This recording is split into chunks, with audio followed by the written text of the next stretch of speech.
नमस्कार दोस्तों, स्वागत है आपका अपने YouTube channel bio hub by Virendra sir पर। दोस्तों, हमने वृद्धि प्रवर्धक हार्मोन के बारे में अध्ययन कर लिया था। आज हम वृद्धि अवरोधक हार्मोन के बारे में अध्ययन करेंगे। जो साथी नए जुड़े हैं वे हमारे YouTube channel bio hub by Virendra sir को लाइक, शेयर एवं सब्सक्राइब अवश्य करें। चलिए स्टार्ट करते हैं। वृद्धि अवरोधक हार्मोन।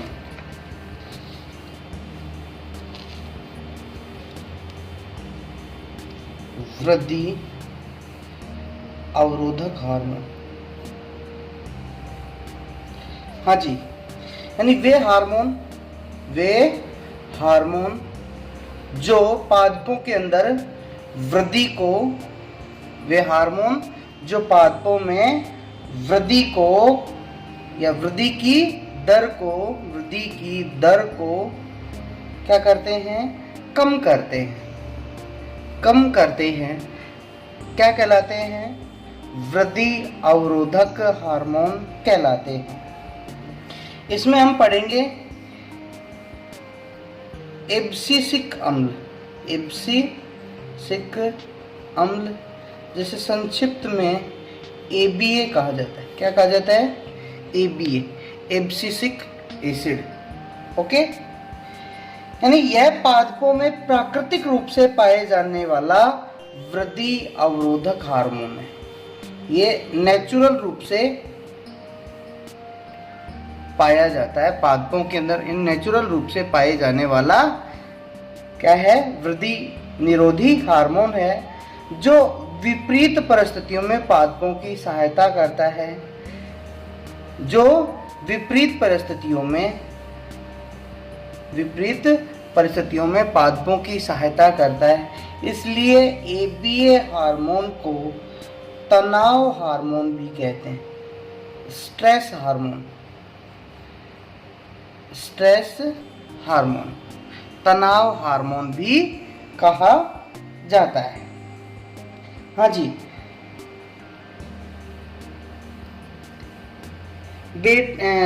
इस हार्मोन की जो खोज है वो बेरिन ने एसर की पत्तियों में, इस हार्मोन की खोज बेरिन ने एसर की पत्तियों में खोजा और इसको नाम क्या दिया गया? डोर्मिन नाम दिया गया। बेरिन ने एसर की पत्तियों में एक वृद्धि निरोधी हार्मोन को खोजा और क्या नाम दिया गया? जिसको डोर्मिन नाम दिया गया। एडीकोट उसके साथियों ने, एडीकोट एवं इनके साथियों ने कपास की पुष्पकलिका में वृद्धि निरोधी हार्मोन को खोजा और इसको नाम दिया एब्सिसिन। इसको क्या नाम दिया गया? एब्सिसिन नाम दिया गया। एडीकोट और साथियों ने कपास की पुष्पकलिकाओं में वृद्धि अवरोधी हार्मोन को खोजा और नाम दिया गया उसे एब्सिसिन। बाद में प्रयोगों से सिद्ध हुआ कि ये जो डोर्मिन है और एब्सिसिन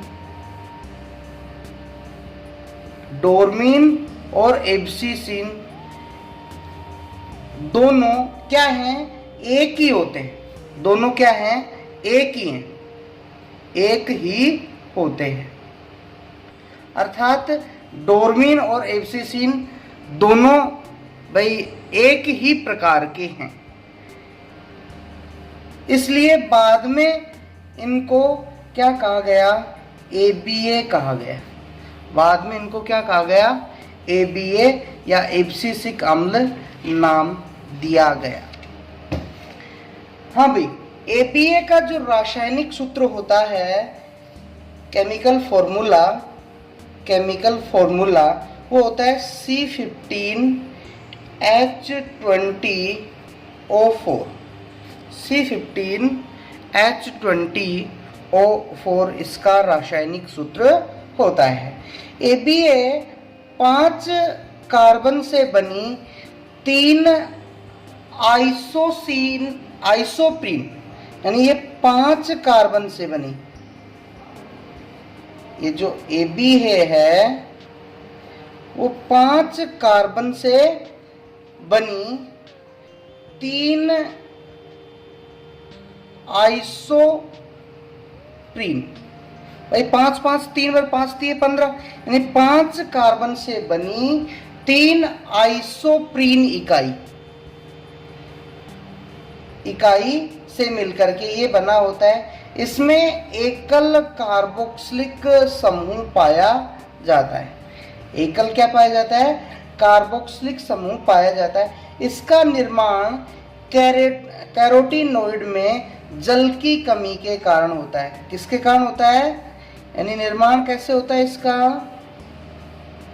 जो कैरोटीनॉइड होते हैं, कैरोटीनॉइड में जल की कमी से ABA बनता है। हाँ जी, अब देखते हैं ABA के क्या क्या प्रभाव हैं। ABA के कार्यकीय प्रभाव, क्या क्या प्रभाव होते हैं इसके, तो देखें इसके प्रभाव के बारे में। नंबर 1, पत्तियों का विलगन। पत्तियों का विलगन, हाँ जी, ABA के छिड़काव के बाद में पत्तियां शीघ्रता से पीली होकर के झड़ जाती हैं। ABA का छिड़काव कर दिया जाए तो पत्तियां शीघ्र ही पीली होकर के झड़ जाती हैं।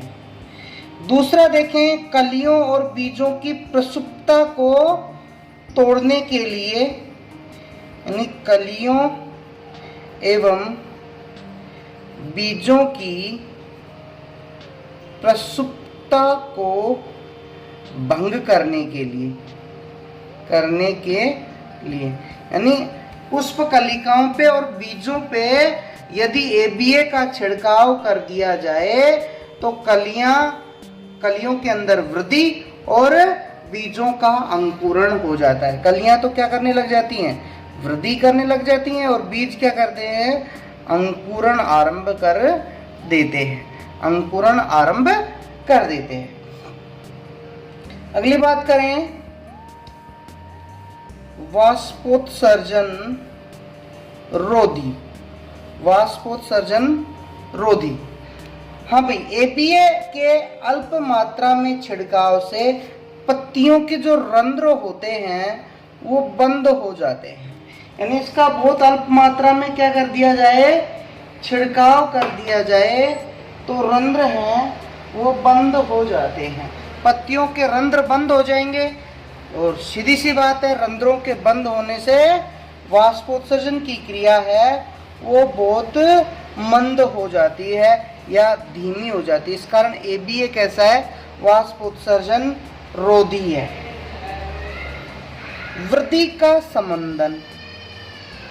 वृद्धि का संबंधन, हाँ भाई, ABA कोशिका विभाजन और दीर्घीकरण को रोकता है, यानी वृद्धि को कम करता है। नेक्स्ट अपन देखें, जीर्णता। जीर्णता, हाँ भाई, ABA कई पादपों में जीर्णता को प्रेरित करता है। इसके छिड़काव से पर्णहरित प्रोटीन, RNA आदि क्या हो जाते हैं? विघटित हो जाते हैं। यानी ये जीर्णता को क्या करता है? जीर्णता को प्रेरित करता है। पादपों के अंदर या पत्तियों के अंदर जो वृद्धावस्था है उसको जल्दी लेकर के आता है। तनाव हार्मोन।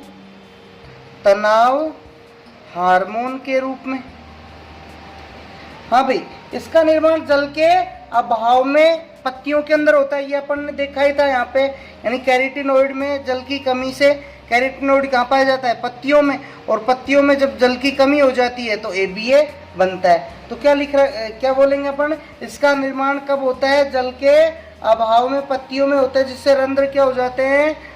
अभी देखा था रंध्र बंद हो जाते हैं, रंध्र क्या हो जाते हैं, बंद हो जाते हैं, जो 56% वाष्पोत्सर्जन को, 56% तो वाष्पोत्सर्जन को, वह 14% फोटोसिंथेसिस को कम कर देते हैं, फोटोसिंथेसिस को कम कर देते हैं। इस कारण इस हार्मोन को तनाव हार्मोन यानी ABA को तनाव हार्मोन भी कहा जाता है। तो यहाँ पे अपने जो वृद्धि अवरोधक हार्मोन था ABA वो कंप्लीट हो गया। अब हमारा नेक्स्ट टॉपिक है दीप्तिकालिता। दीप्तिकालिता देखिए बहुत अच्छा टॉपिक है।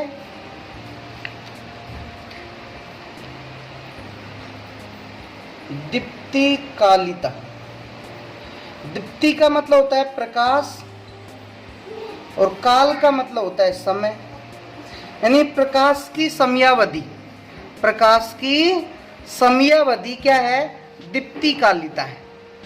प्रकाश की कितनी समयावधि पादपों को चाहिए वो क्या कहलाती है, दीप्तिकालिता। यानी पुष्पीय पादप कायिक वृद्धि के बाद क्या करते हैं, पुष्पीय पादपों में पहले तो कायिक वृद्धि होती है यानी शरीर बढ़ता है, कोई पौधा बोते हैं तो पहले तो कायिक वृद्धि होती है और उसके बाद जनन काल आरंभ होता है।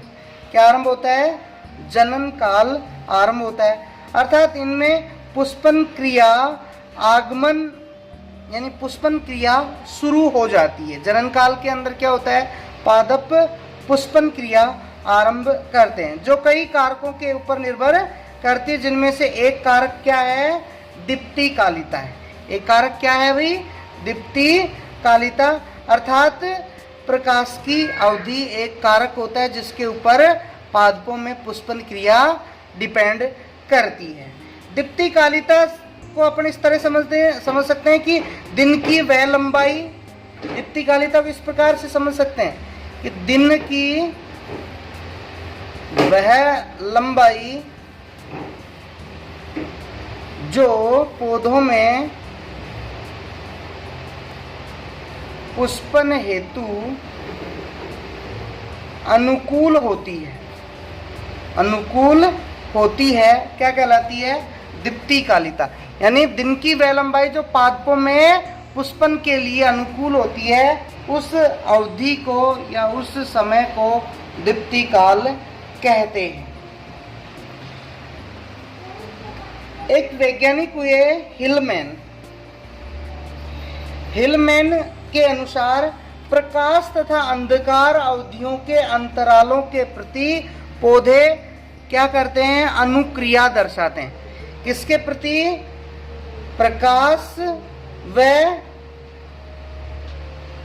अंधकार अवधियों के, प्रकाश व अंधकार अवधियों के अंतरालों के प्रति पौधे अनुक्रिया दर्शाते हैं। इसी अनुक्रिया को दीप्तिकाल कहा जाता है।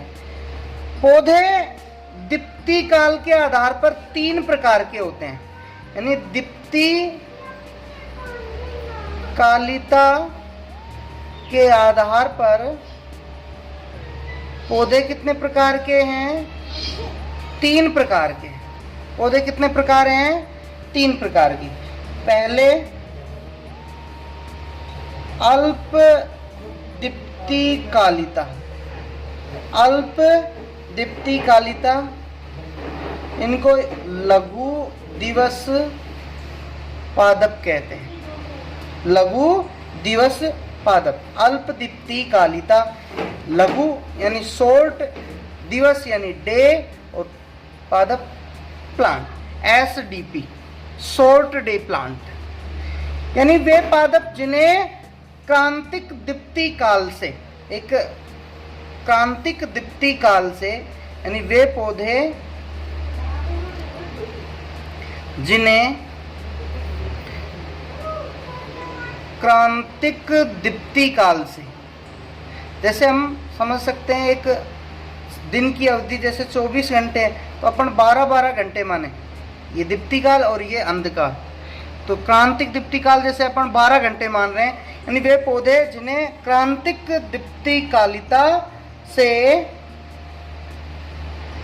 कम समयावधि के लिए, कम समय के लिए प्रकाश चाहिए, प्रकाश प्राप्त होने से पुष्पन करें, पुष्पन करें।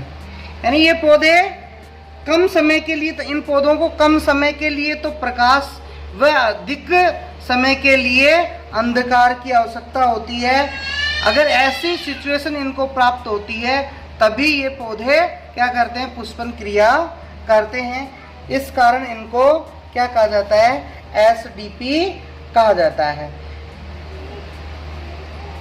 दूसरे तरीके से हम कह सकते हैं कि इन पादपों को 12 घंटे से कम अवधि के लिए प्रकाश व 12 घंटे से अधिक समयावधि के लिए अंधकार की आवश्यकता होती है। इस कारण इनका दूसरा नाम क्या पड़ जाता है, दीर्घ रात्रि पादप या long night plant, long night plant भी इनको कहते हैं। क्यों कहते हैं, क्योंकि इन्हें कम समय के लिए तो क्या चाहिए, प्रकाश चाहिए, और ज़्यादा समय के लिए अंधकार की आवश्यकता होती है, इसलिए इनको अपन दीर्घ रात्रि पादप भी कहते हैं। यदि इनकी अंधकार अवधि को एक प्रकाश पुंज देकर तोड़ दिया जाए तो इनमें पुष्पन नहीं होता। कहने का मतलब है ये समयावधि क्या है, प्रकाश की है, और ये समयावधि है वो अंधकार की। यानी जैसे 10 घंटे का क्या है, प्रकाश है, और 14 घंटे का अंधकार है। अब मान लो अंधकार के बीच में कुछ समय के लिए क्या दे दिया जाए, प्रकाश दे दिया जाए। जैसे अपन ने यहाँ पे प्रकाश दे दिया कुछ समय के लिए, 10 मिनट के लिए, तो क्या होगा, इन पौधों में पुष्पन क्रिया नहीं होगी। ऐसी स्थिति में क्या नहीं होगी, पुष्पन क्रिया नहीं होती है। दूसरी अपन बात लें दीर्घ दीप्तिकाली, दीर्घ दीप्तिकाली पादप या long day plant, LDP, long day plant. यानी वे पौधे जिन्हें पुष्पन के लिए क्रांतिक अवधि से अधिक समयावधि के लिए तो दीप्तिकाल व कम समयावधि के लिए अंधकार की आवश्यकता हो। यानी लगभग जैसे अपन बात करें 14 से 16 घंटे क्या चाहिए, प्रकाश चाहिए, और 8 से 10 घंटे अंधकार चाहिए। ऐसी सिचुएशन प्राप्त होगी तभी ये क्या करते हैं, पुष्पन करते हैं। तो ऐसे पौधों को हम क्या कहते हैं, लॉन्ग डे प्लांट कहते हैं। दूसरा नाम, यानी ज्यादा देरी के लिए तो इनको प्रकाश चाह रहा है, कम देरी के लिए अंधकार चाह रहा है, तो इस वजह से इनको लघु रात्रि पादप भी कहते हैं। लघु रात्रि पादप यानी शॉर्ट नाइट प्लांट भी कहते हैं। इन पौधों में सतत प्रकाश अवधि को अंधेरा देकर तोड़ने पर पुष्पन क्रिया रुक जाती है। यानी कहने का मतलब है ये अपन ने इनको अंधकार ज़्यादा समय के लिए चाहिए, यानी लगभग 14 से 16 घंटे क्या चाह रहा है, अंधकार चाह रहा है, और कम समय के लिए क्या चाह रहा है, ये प्रकाश चाह रहा है और ये अंधकार चाह रहा है कम समय के लिए, 8 से 10 घंटे का। अगर मान लो इस प्रकाश के समय में कुछ समय के लिए क्या दे दिया जाए, अंधकार दे दिया जाए, तो ऐसी स्थिति में इनमें पुष्पन क्रिया नहीं होगी। यानी इन पौधों को ज़्यादा समय के लिए लगातार क्या चाहिए, प्रकाश चाहिए, और कम समय के लिए अंधकार चाहिए, तभी ये पुष्पन क्रिया करते हैं। अगर आपसे कोई पूछे कोई एसडीपी के एग्जाम्पल बताओ, तो ये जो एसडीपी के एग्जाम्पल तो हो जाएंगे तंबाकू, सोयाबीन, गन्ना, शकरकंद, सरसों। इनको भाई कम समय के लिए क्या चाहिए, प्रकाश, और ज़्यादा समय के लिए अंधकार। जैसे अपन देखें सरसों सर्दियों के मौसम में बोई जाती है, और सर्दियों के मौसम में दिन छोटे होते हैं और रातें बड़ी होती हैं। दीर्घ दिवस पादप, इनको ज़्यादा से देरी के लिए प्रकाश चाहिए और कम समय के लिए अंधकार चाहिए। तो इसके एग्जाम्पल हो जाएंगे पालक, मूली, चुकंदर, गाजर, आलू। ये क्या होते हैं, दीर्घ दीप्तिकाली पादप होते हैं। हाँ जी, अब नेक्स्ट हमारा टॉपिक है दिवस उदासीन। 3 तरह के थे, पहला अल्प दीप्तिकाली, दूसरा दीर्घ दीप्तिकाली और तीसरा अब आएगा दिवस उदासीन पादप।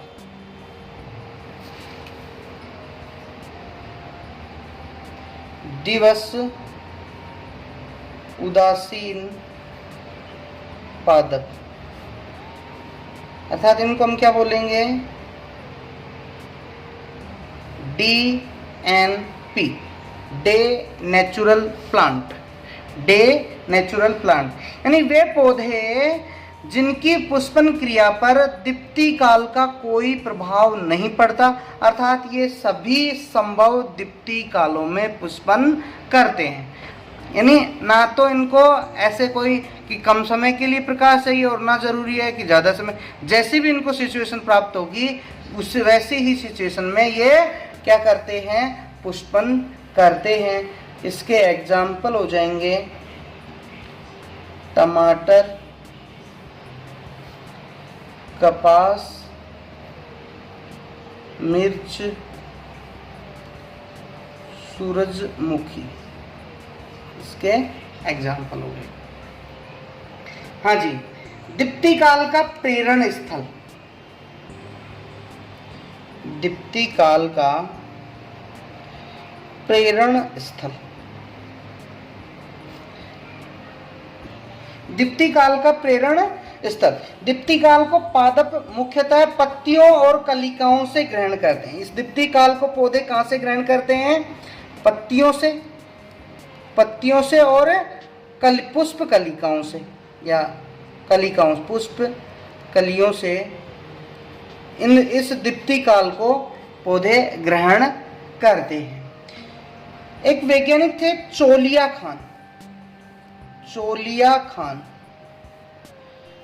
खान ने बताया कि दीप्ति काल के उद्दीपन को ग्रहण करने के लिए जो पत्ती ही पर्याप्त होती है। क्या ही पर्याप्त होती हैं, केवल पत्तियां ही इस कार्य के लिए पर्याप्त होती हैं। तरुण पत्ती की अपेक्षा पूर्ण विकसित पत्ती अधिक संवेदनशील होती है। यानी पूर्ण विकसित पत्ती हैं वो अधिक संवेदनशील होती हैं बजाय तरुण पत्तियों के।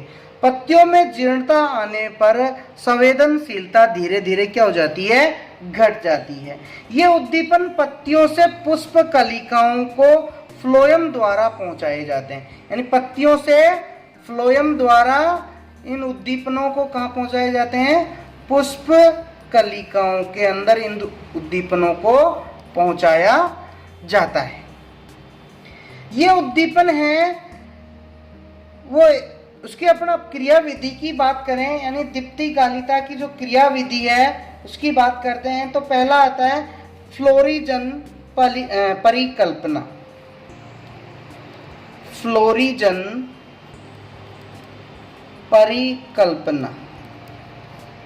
हाँ जी, इसको चोलिया खान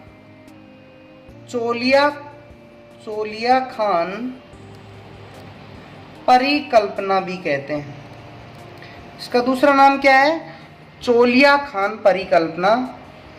इसके अनुसार एक विशिष्ट दीप्ति काल में पादपों में पुष्पन को प्रेरित करने के लिए एक हार्मोन का निर्माण होता है।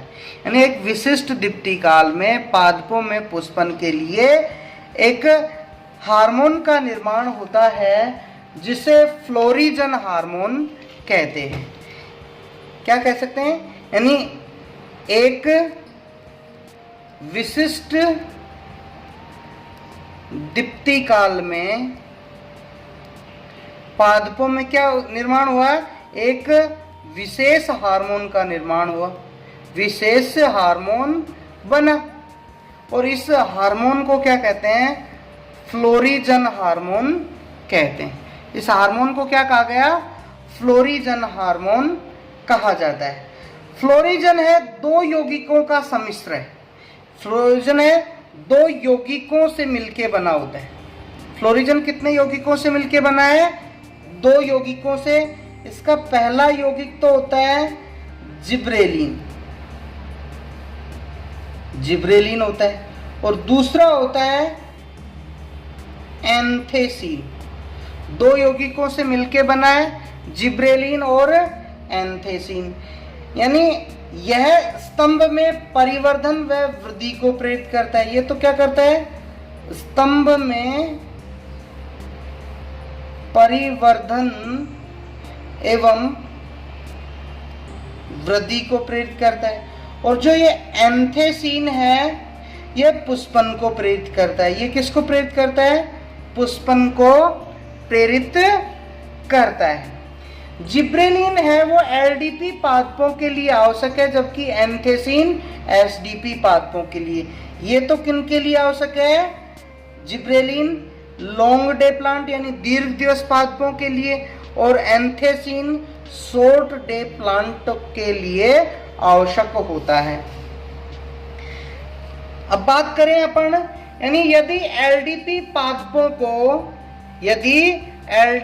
पादपों को कम समय के लिए प्रकाश में रखा जाए तो किसका निर्माण नहीं होगा? एंथेसिन का निर्माण अधिक होता है। एंथेसिन का निर्माण यानी क्या कहेंगे अपन? ये शॉर्ट डे के लिए तो एलडीपी को कम समय के लिए प्रकाश में रखा जाए। किसके? एलडीपी को किसमें? कम समय के लिए प्रकाश में रखा जाए, क्योंकि ये लघु दिवस पादपों के लिए ये जरूरी है। तो क्या होगा? एलडीपी को कम समय के लिए प्रकाश में रखेंगे तो एंथेसिन है वो अधिक मात्रा में बनता है, और जिब्रेलिन है वो कम मात्रा में। जिब्रेलिन ये है ये कम मात्रा में बनता है, एंथेसिन अधिक मात्रा में बनता है और जिब्रेलिन कम मात्रा में बनता है। लेकिन जैसे इन पौधों को ज्यादा समय के लिए प्रकाश में रखा जाता है तो पुष्पन आरंभ हो जाता है। यानी कम समय के लिए रखेंगे तो ये वाली सिचुएशन रहेगी, एंथेसिन ज्यादा मात्रा में बनेगा और जिब्रेलिन कम मात्रा में। अब इसको ज्यादा समय के लिए रखते हैं तो ये कम मात्रा में बनने लग जाएगा, ये अधिक मात्रा में, और पुष्पन क्रिया आरंभ हो जाएगी। ठीक इसी प्रकार जो एसडीपी होते हैं उनको ज्यादा समय के लिए प्रकाश में रखें, ज्यादा समय के लिए प्रकाश में रखें, ज्यादा समय के लिए प्रकाश में रखा जाए तो ये जो जिब्रेलिन है, जिब्रेलिन अधिक बनेगा, जिब्रेलिन अधिक बनता है, और एंथेसिन कम मात्रा में बनता है, एंथेसिन कम मात्रा में बनता है। ऐसे पौधों को जैसे ही कम समय के लिए प्रकाश में रखा जाता है तो एंथेसिन की मात्रा एक साथ बढ़ जाती है। एंथेसिन क्या हो जाता है? बढ़ जाता है। एंथेसिन का जो बनना है वो बढ़ जाता है और पुष्पन क्रिया क्या हो जाती है? आरंभ हो जाती है। भाई इनको तो एलडीपी को तो कम समय के लिए रखेंगे तो ये वाली सिचुएशन आएगी, और जैसे ही ज्यादा समय के लिए रखेंगे तो ये जिब्रेलिन है ये वाला तो घट जाएगा और ये वाला बढ़ जाएगा और पुष्पन क्रिया आरंभ हो जाएगी। और ज्यादा समय के लिए रखेंगे तो भाई ये जो एसडीपी है शॉर्ट डे प्लांट को ज़्यादा समय के लिए प्रकाश में रखा जाएगा तो जिब्रेलिन अधिक मात्रा में बनता है, एंथेसिन कम मात्रा में। लेकिन जैसे इनको कम समय के लिए प्रकाश में रखेंगे तो जिब्रेलिन कम बनने लग जाएगा और एंथेसिन अधिक बनने लग जाएगा और क्या हो जाएगा, पुष्पन क्रिया आरंभ हो जाती है। दूसरा सिद्धांत आता है फाइटोक्रोम सिद्धांत। फाइटोक्रोम सिद्धांत, हाँ जी, ये सिद्धांत है, ये बार्थविक और हेनरिक्स ने, बार्थविक और ये हेनरिक्स ने प्रतिपादित किया। बार्थविक और हेनरिक्स ने ये प्रतिपादित किया। इसके अनुसार पौधों की पत्तियों के ऊतकों में एक प्रकाशग्राही वर्णक बनता है। इस प्रकाशग्राही वर्णक बनता है। इस प्रकाशग्राही वर्णक को ही हम फाइटोक्रोम कहते हैं। इस प्रकाशग्राही वर्णक को क्या कहा जाता है, फाइटोक्रोम कहते हैं। जो चमकीला नीला, जो कैसा है, चमकीला नीला प्रोटीनीय पदार्थ है। चमकीला नीला प्रोटीनीय पदार्थ होता है। यह परिवर्तनशील होता है। इसके दो रूप हैं, इसके दो रूप होते हैं, एक P730 और एक P660, दो रूप होते हैं फाइटोक्रोम के। P730 वर्णक 730 नैनोमीटर के अवरक्त प्रकाश को, ये क्या करता है, 730 नैनोमीटर के अवरक्त इंफ्रारेड प्रकाश को अवशोषित करता है, तथा P680 वर्णक ये कैसे 660 नैनोमीटर वाले लाल प्रकाश को अवशोषित करता है। फाइटोक्रोम में दो भाग हो गए फाइटोक्रोम के, और इस एक तो क्या है P730 और एक P660। P730 तो 730 नैनोमीटर के इंफ्रारेड प्रकाश को अवशोषित करता है और P660 660 नैनोमीटर के लाल प्रकाश को अवशोषित करता है। ये जो P660 है वो लाल प्रकाश अवशोषित कर P730 में बदल जाता है। ठीक इसी प्रकार P730 अवरक्त प्रकाश को अवशोषित करके किस में बदल जाता है, P660 में बदल जाता है। इसको अपन ऐसे लिख सकते हैं कि जैसे ये तो क्या है 660, ये किस में बदल जाता है, P730 में, और ये P730 है वो P660 में बदल जाता है। ये लाल प्रकाश में होगा और ये अवरक्त प्रकाश में, अवरक्त प्रकाश के अंदर होता है। हाँ जी, दिन के समय सूरज के प्रकाश में फाइटोक्रोम का जो PFR स्वरूप है, इसको अपन PFR बोलते हैं। PFR स्वरूप है वो पर्याप्त मात्रा में एकत्रित हो जाता है, जो SDP में पुष्पन को अवरुद्ध करता है तथा LDP में पुष्पन को प्रेरित करता है। यानी दिन के समय, कब, दिन के समय, ये जो दिन के समय जब तेज प्रकाश होता है तो उस समय फाइटोक्रोम का जो PFR, इसको अपन PFR बोल रहे हैं P730 को, ये पर्याप्त मात्रा में, PFR स्वरूप पर्याप्त मात्रा में एकत्रित हो जाता है, जो SDP में तो पुष्पन को रोकता है, वह LDP में पुष्पन को प्रेरित करता है। जैसे ही अंधेरा हो जाता है, जैसे ही क्या होगा, जैसे ही अंधेरा होगा तो PFR है वो PR, ये PR है,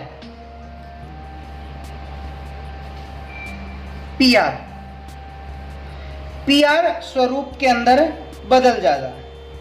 जैसे ही अंधेरा होगा तो PFR किस में बदल जाएगा, PR में बदल जाता है, जिससे PR की मात्रा अब बढ़ जाएगी। PR की मात्रा क्या बढ़ जाएगी, क्या हो जाएगी, बढ़ जाएगी। जो SDP में तो पुष्पन करेगा और LDP में पुष्पन को रोकेगा, LDP में पुष्पन को रोकता है। तो आज के वीडियो में इतना ही। आगे के टॉपिक हेतु हमारा नेक्स्ट वीडियो देखें। धन्यवाद।